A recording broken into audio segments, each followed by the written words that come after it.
By August, every potato field in the valley stood skeletal and stripped, leaves chewed to lace, the men staring at ruin. Every field but one. Behind a low willow fence, 63 half-blind ducks waddled fat and slow between rows so green they looked painted. The same neighbors who had laughed all spring now stood silent at the gate, hats in their hands. That spring, before any of it, Wesley Carr had said it plain over supper.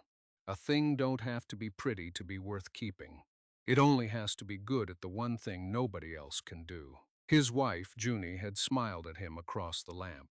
She believed it too, though the valley did not. Out here, a creature earned its feed or it didn't. Beauty was nothing. Use was everything, and use, she had learned, often wore a strange and ugly face. The Carr place sat at the cold end of the valley, 40 acres of stubborn ground that the previous owner had nearly starved on before selling cheap. Wesley and Junie had bought it the autumn before, with the last of his wages from the lumber camp and a small sum Junie had saved sewing shirts. It was not much. A low house, a leaning barn, a creek that ran thin in dry years. But it was theirs, and they meant to make it pay. Their neighbors were older men with established farms, and they regarded the young couple with the patient amusement people reserve for those they expect to fail. Chief among them was Garrett Pruitt, who farmed the largest spread in the valley and sold seed potatoes to half the county. Pruitt was not unkind, exactly. He simply could not imagine that anyone might know something he did not. When Wesley asked his advice that first winter, Pruitt told him to plant potatoes like everyone else and not get clever about it. So they planted potatoes. 3 acres of them, rows straight as Junie could pull a string, because potatoes kept through winter and sold steady, and a young farm needed a sure thing more than a dream. Junie was the one who noticed things. She had grown up the daughter of a man who kept bees and read the weather in the way swallows flew, and she had inherited his habit of looking closely at small matters others walked past. Where Wesley saw a field, Junie saw the field's 10,000 small lives. The way the soil crumbled, the insects that crossed a leaf, the birds that came and what they were eating when they came. Wesley was steadier, slower, a big quiet man who trusted his wife's eye more than his own. They made a good pair that way. He supplied the labor and the patience. She supplied the noticing. Between them they had built, in one short year, the bones of something that might one day be a real farm. What they did not have was money or margin for a bad season. A single ruined crop would set them back 2 years, maybe end them. And so when Junie began, that May, to crouch among the young potato plants and turn the leaves over in her fingers, frowning at what she found on their undersides, the matter was not idle. It was survival. She found, clustered along the veins, tiny clutches of orange eggs, and she did not like them at all. Word came through the valley like a cold draft. A farm 2 days east had been overrun the year before. Beetles, striped and small, hatching by the thousand and stripping every potato field to bare stalks within a fortnight. The man had lost everything and walked off his land. Now the same eggs were appearing on leaves all across the county, and no one knew a sure way to stop them. That same week, a notice was tacked to the post outside the feed store. A failed duck farm at the valley's far edge was selling off its flock before the bank took the place. The ducks, the notice admitted, were near blind. Some sickness of the eyes had run through them, and good for little. 63 birds, the whole lot, for almost nothing. Junie read the two facts side by side. Eggs on the leaves, blind ducks, cheap, and something in her went still and certain. Ducks, Wesley said that night, not quite a question. Ducks, Junie agreed. He turned his coffee cup slowly on the table. He was not a man who said no to his wife, but he was a man who needed to understand a thing before he committed his back and his money to it. Blind ducks, he said, that can't see to forage. That we'd have to feed all summer for nothing. Not for nothing. Junie pulled a potato leaf from her apron pocket and laid it on the table, the underside up, the orange egg small but unmistakable in the lamplight. You know what hatches out of these? I heard about the place east of here. Then you know there's no poison cheap enough to dust 3 acres, and no two hands fast enough to pick the bugs off by themselves. Pruitt himself doesn't have an answer. Nobody does. She tapped the leaf. Ducks eat beetles. Eat them by the hundred. A duck doesn't care if a bug is striped or pretty. It just eats. A duck that can see, maybe. Wesley rubbed his jaw. These can't. They'll wander into the creek and drown. They'll trample the plants worse than the beetles.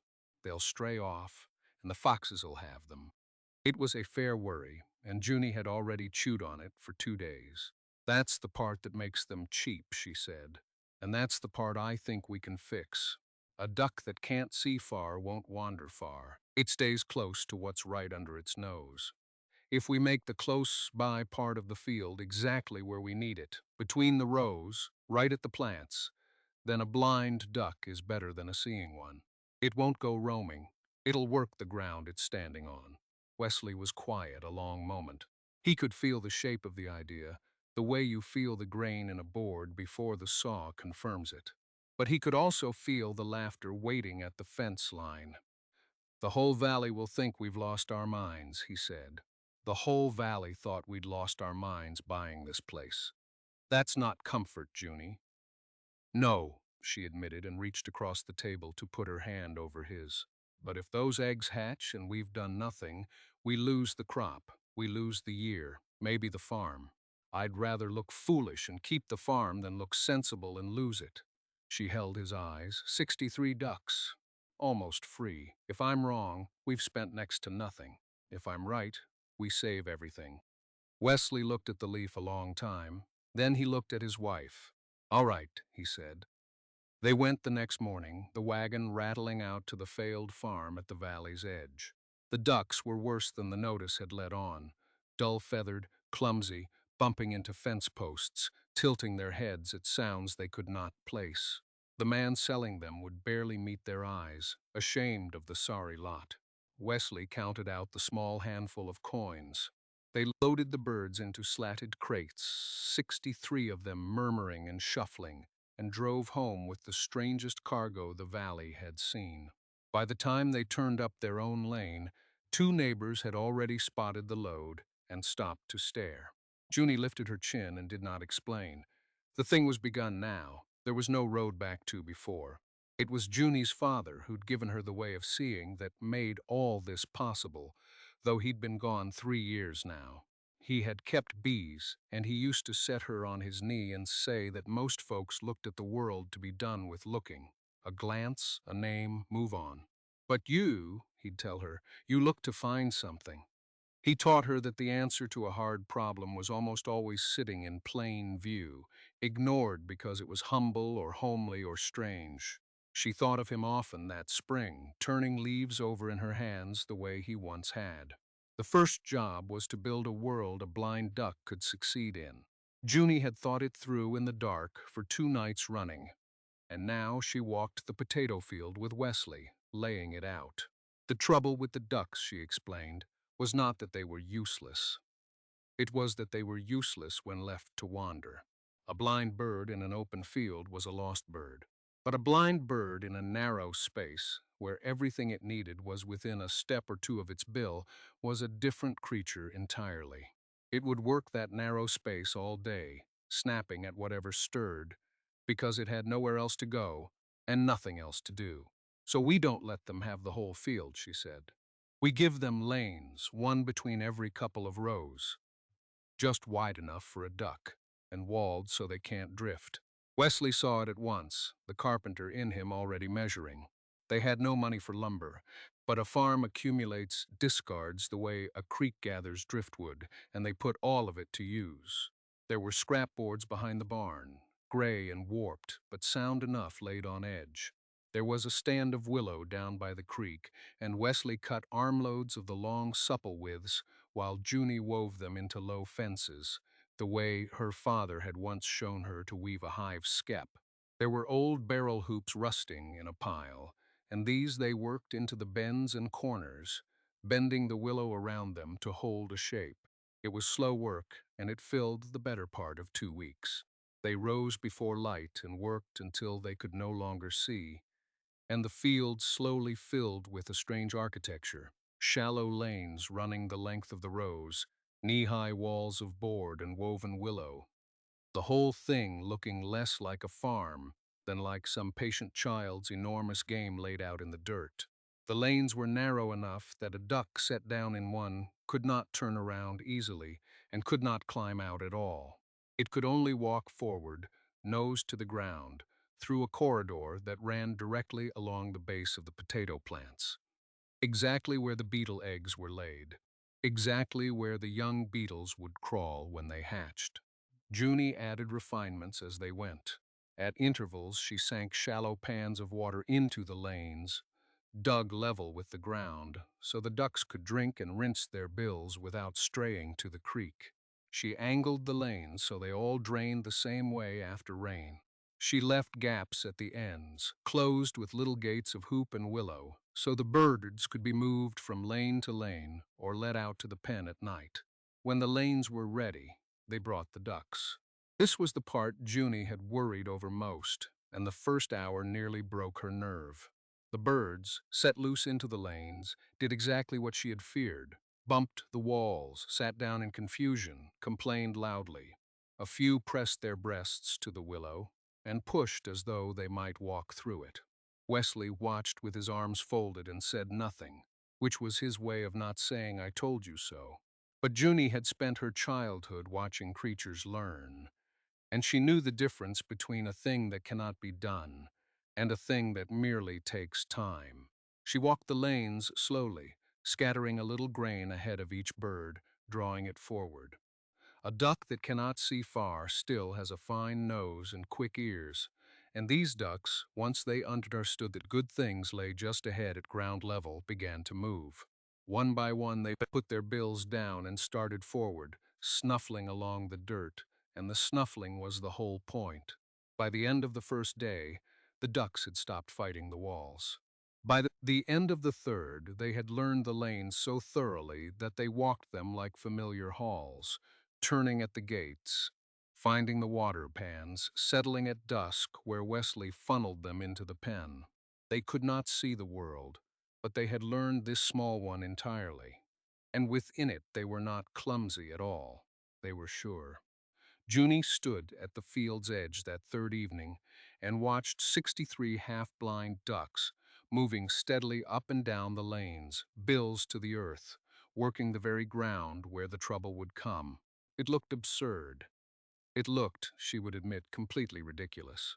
But it also looked, to her eye, exactly like a machine that had just been switched on and found to run. The laughter started before the Beetles did. The first to see it was a neighbor named Hollis, who farmed the next place over, and was not a mean man, but could not keep a joke to himself. He rode past the car field on his way to town, slowed, stopped, and sat his horse at the fence for a full 5 minutes with his mouth open. Then he rode on to the feed store and told everyone, and by the next day the car field had visitors. They came in twos and threes, leaning on the willow fence, watching the ducks waddle their lanes. The sight was undeniably comic. Dozens of dull, clumsy birds shuffling slowly down narrow corridors, heads bobbing, occasionally walking bill first into a wall and sitting down hard. A blind duck has no dignity to begin with, and 63 of them at once, penned in a contraption of barrel hoops and creek willow, made for the best entertainment the valley had seen all year. "What is it you're farming over there, Carr?" Hollis called one morning, grinning. "Ducks or fences?" "Bit of both," Wesley said, and kept working. Garrett Pruitt came too eventually. He did not lean on the fence and laugh like the younger men. He stood back a little, with his thumbs in his vest, and looked at the lanes a long while with an expression Junie could not quite read. Then he shook his head slow, the way a man shakes his head at a child who has glued feathers to his arms to fly.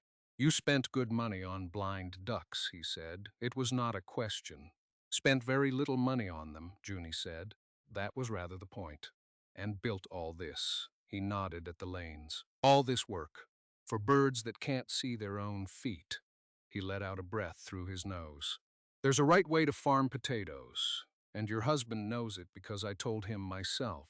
Dust the rows if the beetles come bad. Pick by hand if you've got the hands.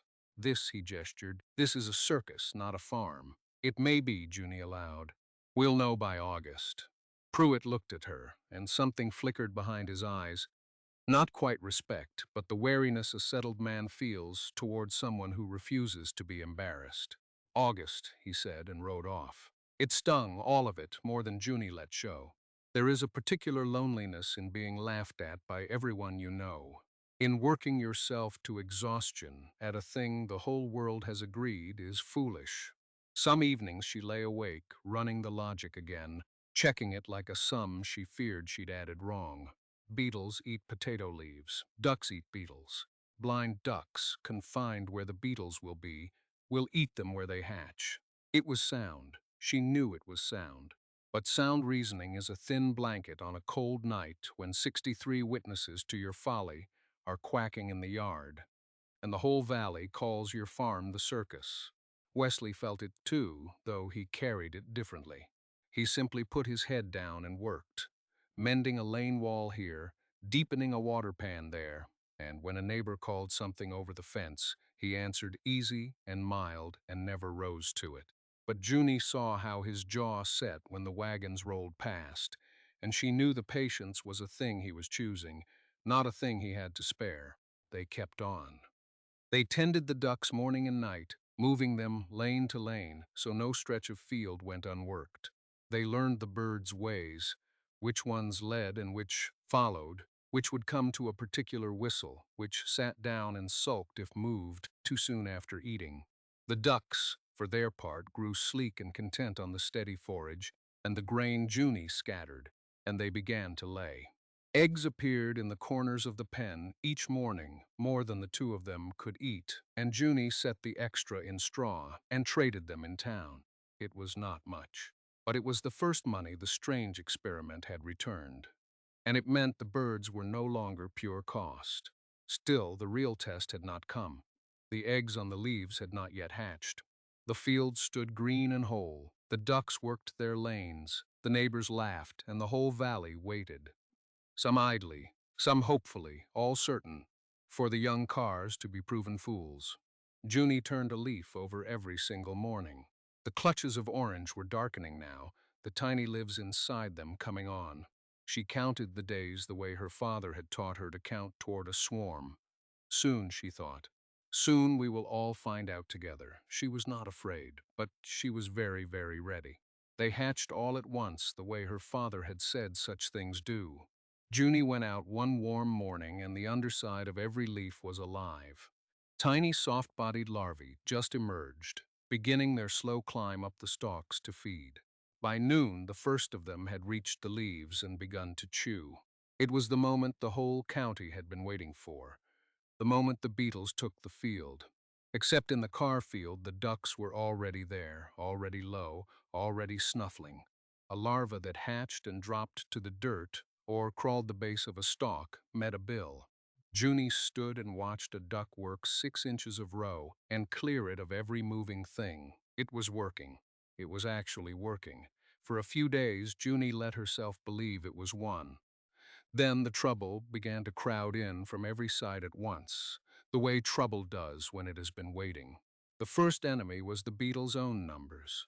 Junie had reckoned on the eggs she could see, but a potato field is wide and a beetle is patient, and the hatch, when it came in full, was vaster than anything she had braced for. The larvae came not in hundreds but in thousands on every plant. And though the ducks worked steadily, they could only work the ground beneath their bills. A larva high on an upper leaf was beyond a blind duck's reach. For everyone snapped up at the base, another fed on safely above, growing, and would soon drop to lay eggs of its own. The ducks were winning at the bottom and losing at the top, and Junie stood in the field with her heart going fast, doing the arithmetic of it, and the arithmetic was not yet on her side. She and Wesley took to walking the rows themselves in the heat of the day, shaking the plants so the larvae fell to the ground where the ducks could reach them. It was brutal, endless work, bent double under the sun, and it had to be done every single day or the upper leaves would carry the infestation past saving. They rose earlier. They slept less. Junie's hands cramped, and Wesley's broad back ached, and still the beetles came on. The second enemy was the weather. A run of hard rain came through in the second week, turning the lanes to slop. The water pans overflowed, and the careful drainage Wesley had angled could not carry it all. Some of the older boards swelled and split. A whole stretch of willow wall sagged and let 3 ducks wander loose into the open field, where, unable to see, they blundered toward the creek. Wesley waded out and brought them back muddy to the knees. But it was a long, frightening hour, and it showed how thin the margin was. The contraption that made the blind ducks useful was itself fragile, and weather alone could undo it. The third enemy, and the one that hurt worst, was the valley itself. The neighbors had laughed all spring. But laughter is a kind of attention, and attention can sour. As word spread that the car field was, against all sense, holding, that the beetles had hatched there same as everywhere, and yet the plants stood green, the tone at the fence line changed. The younger men still joked, but uneasily now, and Garrett Pruitt stopped coming to look at all, which Junie noticed and did not like, because a man who has staked his standing on your failure does not enjoy watching you succeed. It was Pruitt's seed potatoes, after all, that half the county had planted. It was Pruitt's advice: dust the rows, pick by hand, don't get clever, that the whole valley was now watching fail before their eyes, their own fields going to lace while the circus farm stayed whole. Every green leaf on the Carr place was a small public argument against the most respected man in the valley, and Pruitt was not a man who lost arguments quietly. He began to talk. Not unkindly to their faces, he was too careful for that, but in the feed store and at the mill, in the easy authoritative way of a man whose word carried weight. The Carr field's luck would not hold, he said. Blind ducks were no plan. They'd gotten a lucky few days and would lose the crop yet, same as everyone, only later and after more foolishness. And anyway, he added, a man who fenced his field into a maze and starved good birds of their sight had no business calling himself a farmer. It was cruelty dressed as cleverness. That last part traveled, because it was the kind of thing people half want to believe. By the third week of summer, Junie heard it come back to her in town, that the Carrs were mistreating their flock, that there was something not right in what they were doing out there. And she understood, with a cold drop in her stomach, that winning the field might not be enough. They might save the potatoes and still lose the valley. The pressure found its way under the door of the little house. It came first as worry, then as quarrel, the only real quarrel of that whole long summer. They were both worn to the bone, and one night, after a day of shaking larvae in the heat, Wesley set down his fork and said, carefully, that maybe they ought to think about cutting their losses, sell off the ducks, while they could still get something for the eggs the birds laid. Dust what was left of the field the way Pruitt had said, and stop being the thing the whole valley talked about. Junie stared at him. You think I'm wrong. I think we're killing ourselves, Wesley said. I think it might be working, and I think we still might not be able to keep up with it.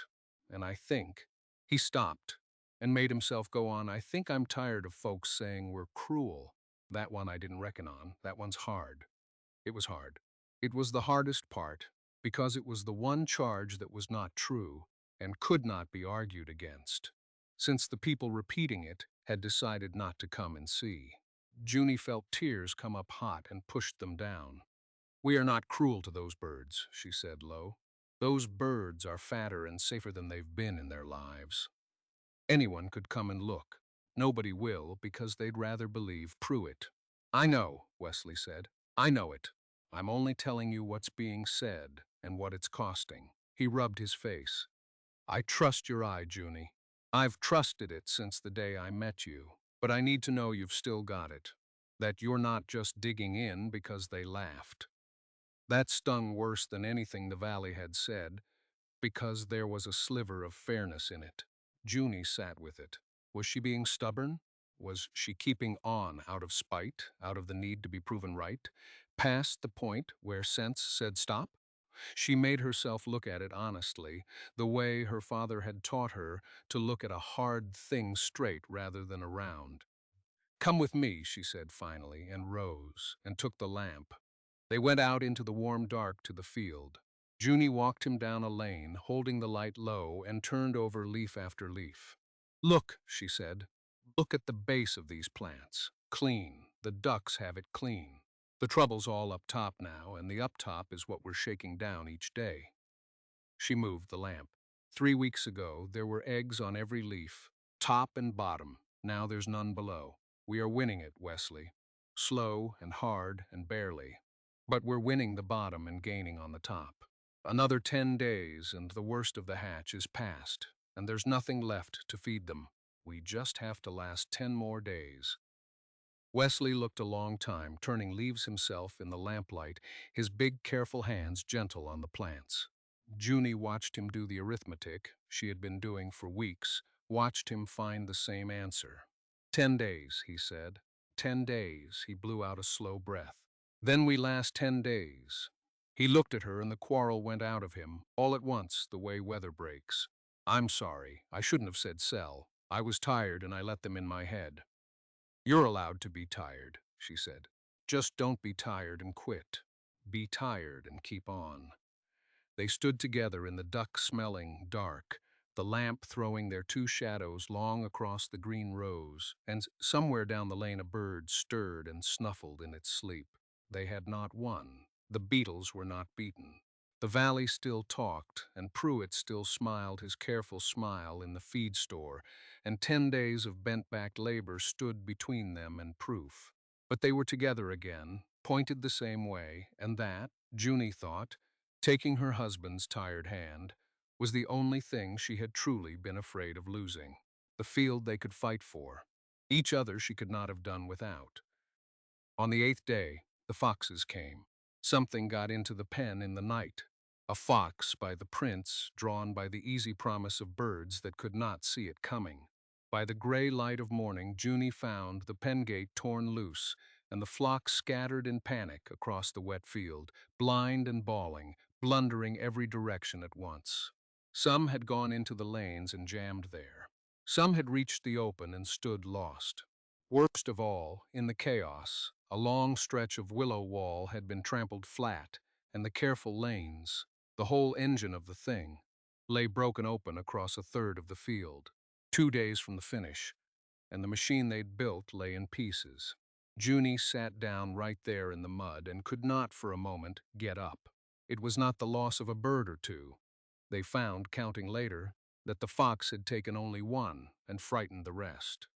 It was the timing of it, the sheer unfairness, the way ruin had waited until the very edge of winning to come in the night and pull the thing apart. 8 days of holding, 2 days left, and now a third of the lanes lay flat and the flock was scattered, and there was not, she thought, enough left in her arms or her back to build it all again in time. The upper leaves would carry the last of the hatch. Without the lanes, the ducks could not work. 2 days was not enough to rebuild and recover, and still beat the Beetles to the finish.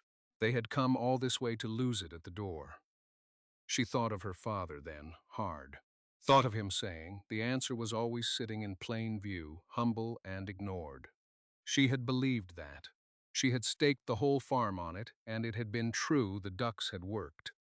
The leaves below were clean, and still here she sat in the mud with it falling apart in the last 2 days. Wesley crouched down beside her in the wet. He did not say anything. He just put his arm around her and let her be undone for a minute, which was exactly the right thing, and the only thing. Then Junie wiped her face and looked at the broken field, and her father's voice came again. Not the part about plain view, but the other part, the part she'd half forgotten. "You looked to find something." She looked, and she saw that the lanes were not the thing. The lanes had only ever been a way to keep the ducks where the work was. The ducks themselves had learned the work now. They knew the rows, knew the snuffling, knew the whistle that called them. They didn't need the whole maze anymore. They needed only to be kept close and pointed right, and that she could still do. Junie got up out of the mud. "We don't rebuild it," she told Wesley, and there was something new in her voice. The flat certainty of a person who has stopped being afraid because she has already lost and found there is still a way forward. There isn't time and we don't need to. Help me gather them. They gathered the scattered flock through the gray morning, walking the wet field, calling the birds in with the low whistle Junie had used all summer to move them. And here the long, patient work of June paid back in a way neither of them had quite foreseen. The ducks knew that whistle. To a blind bird frightened and lost in an open field, a familiar sound is a rope thrown in dark water, and they came to it, wobbling, complaining, but coming, drawn out of the lanes and up from the creek edge and in from the open ground, until the whole flock stood clustered and shivering around Junie's skirts in the middle of the broken field. Now, she said, we heard them. It was the plainest idea in the world, and it was the thing she had been too tired and too frightened to see until the fox forced it on her. The lanes had taught the ducks what to do. Now the ducks knew it, and a person walking slowly behind them with a long willow switch and a steady whistle could keep them bunched and move them down a row exactly as the lanes had, only without the lanes. The maze had been training wheels. The birds had learned to ride, so that was how they spent the last 2 days. Wesley took the willow he'd cut for fences and made instead 2 long light switches, and the couple walked the rows on foot, from first light to last, driving the flock slowly ahead of them, 63 half-blind ducks moving in a loose snuffling raft down one row and up the next, bills to the earth, clearing every base as they came. Where the larvae clung to upper leaves, Wesley walked ahead and shook the plants so they rained down into the path of the advancing birds. It was, if anything, faster than the lanes had been, for the couple could steer the whole flock to wherever the beetles were thickest, concentrating the force of 63 appetites on the worst stretches and then moving on. They worked until they could not feel their feet. The sun came out hot on the second day and dried the field, and the upper leaves, shaken and stripped of their last larvae, stood whole. By the evening of the 10th day, the day Junie had marked weeks before as the far edge of the hatch, she walked the rows one final time in the falling light, turning leaves top and bottom, and found nothing. No eggs, no larvae, no striped backs at the joints of the stalks. The plants stood green from soil to crown, 3 acres of them, untouched and whole, while the duck flock settled drowsy and gorged in the mended pen. The beetles had run their whole course, and the field had held.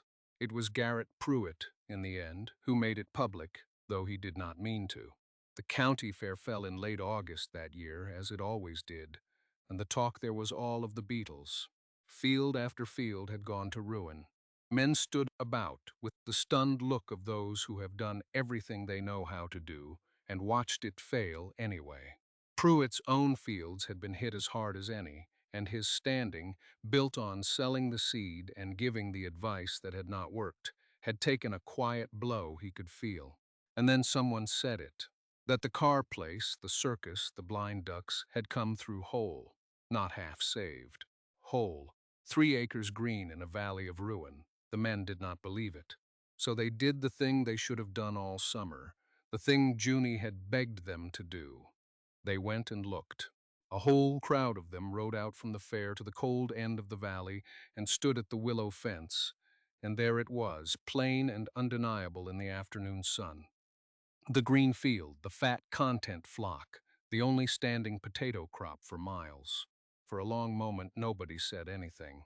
Then Pruitt climbed down off his horse and walked to the fence and stood looking at the field he had called a circus all summer long.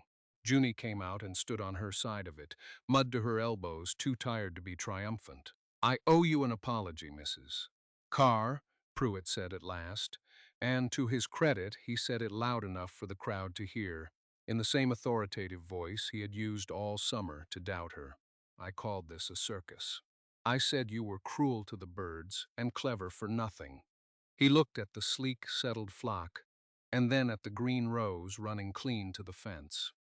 "I was wrong on every count. These are the best-kept ducks in the valley and the only whole field in it.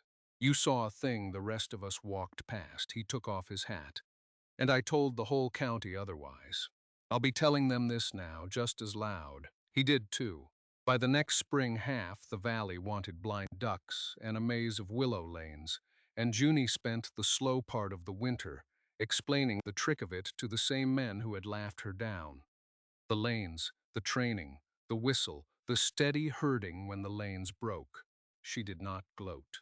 She remembered her father, and she taught it freely, because a thing worth knowing was worth passing on. The eggs sold all winter. The potatoes sold high in a year, when potatoes were scarce because everyone else's had been eaten.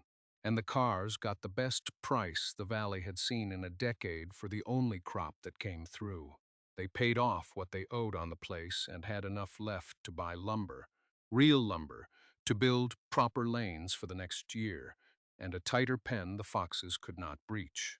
But the birds that made it all happen, the 63 clumsy half-blind ducks nobody else had wanted, lived out their days fat and famous at the cold end of the valley, working their rows each summer, the strangest and surest hands the Carr farm ever hired.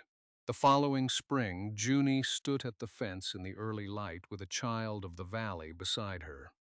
Hollis's youngest boy, sent over to learn the duck trick his father had laughed at the year before.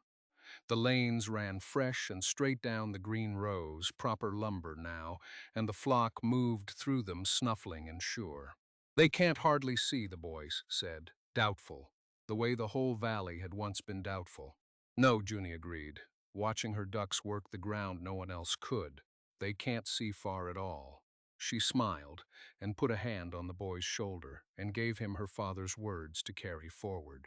But a thing doesn't have to be pretty to be worth keeping. It only has to be good at the one thing nobody else can do.